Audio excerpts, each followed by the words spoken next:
Hey, salut, c'est Colo qui t'envoie du love. Alors cette semaine, petite expérience.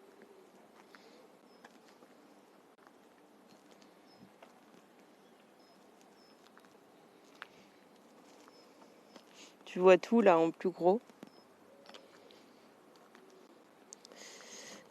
Grâce à ce miroir grossissant qui est une loupe.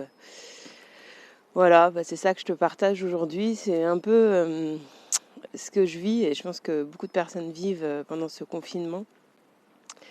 C'est cet effet miroir grossissant de tout ce qu'on a laissé sous le tapis ou derrière le rideau, où on n'a pas pris de décision. Parce que voilà, c'était compliqué d'aborder une discussion, c'était compliqué dans le train-train quotidien. Et du coup, ça, en ce moment, ça fait juste ça, quoi. Grosse loupe sur tous ces éléments-là. Après, grosse loupe aussi sur toutes les choses qui vont super bien. Donc, c'est pas uniquement dans un sens, mais je trouve que du coup, c'est intéressant d'observer ce qui nous saute entre guillemets à la figure en ce moment. Ça peut être des questions dans nos relations, des façons de fonctionner, ça peut être des questions liées à notre lieu de vie, ça peut être des questions liées à notre rapport à l'argent et voilà comment ça peut nous mettre en situation d'insécurité intérieure. Voilà, toutes ces choses-là, en tout cas qui sont un petit peu décuplées en ce moment. Et je trouve que c'est intéressant de les regarder parce que peut-être que c'est pas le moment de faire quelque chose ou, ou de s'en rajouter des couches, mais par contre, voilà, au moins, ça permet d'avoir un lien direct à la réalité de ce qui nous met mal à l'aise, ce qui nous met pas en situation confortable, que ce soit émotionnel ou autre. Donc je trouve que c'est super intéressant. En tout cas, moi, je le traverse et j'essaye de le prendre de ce côté-là en me disant, c'est chouette. Alors qu'est-ce que je vais pouvoir faire pour améliorer ça dès maintenant, si j'en ai l'énergie. Il y a des moments où je l'ai et d'autres moments où je l'ai pas. Et sinon, après le confinement, quoi, qu'est-ce que je peux mettre en place C'est vrai que ça, je l'avais pas regardé. Et puis ça traîne depuis longtemps, etc. Voilà. Donc écoute, c'était un peu ce que je voulais te partager aujourd'hui.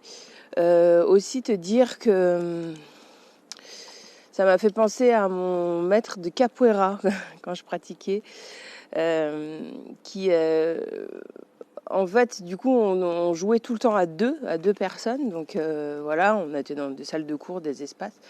Et régulièrement, quand il était là, il nous mettait, il nous restreignait l'espace, quoi. Il nous mettait dans un espace mais minuscule. Et il disait, allez-y, maintenant jouez dans cet espace-là.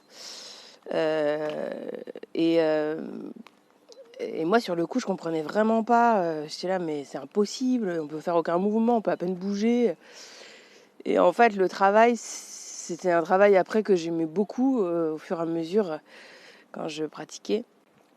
Avec lui, c'était cette idée de quand on te met des contraintes, quand on te limite, finalement, c'est aussi là que tu développes une créativité. Donc là, pour parler de la capoeira, on trouvait des moyens quand même d'avoir un jeu à deux dans un espace limité. On trouvait des moyens d'esquiver les coups de l'autre, de pouvoir aussi être en situation d'attaque, de pouvoir continuer à faire notre feinte, notre malice dans cet espace réduit. Et pour ça, on devait être ultra créatif et imaginer des chemins qu'on n'avait jamais pris. Voilà. Et je crois qu'en fait, je parle de ça parce qu'aujourd'hui, on est un peu réduit. On est contraint dans notre espace et dans indirectement, peut-être dans notre temps, quoi, en tout cas dans notre façon de fonctionner. Et je pense que ça peut rimer justement avec ça. Ça peut rimer avec de la créativité pour explorer des chemins jamais explorés. Voilà, en tout cas, j'ai envie d'essayer de le prendre comme ça. Il y a des moments, c'est hyper clair dans ma tête. Je me dis, mais c'est trop ça, quoi, c'est évident. Puis d'autres moments, ça l'est moins. Et j'ai quand même envie de garder ça en tête parce que je trouve ça top. Voilà, bah, écoute, je te souhaite une belle journée et j'espère que tout va bien pour toi, que cette vidéo te trouve en pleine santé, toi, tes proches et ton entourage. Bonne semaine, à bientôt. Et n'hésite pas à me dire, en fait, toi, comment tu vis cette période. Voilà. Et si ce que je te partage te parle. Ciao, merci.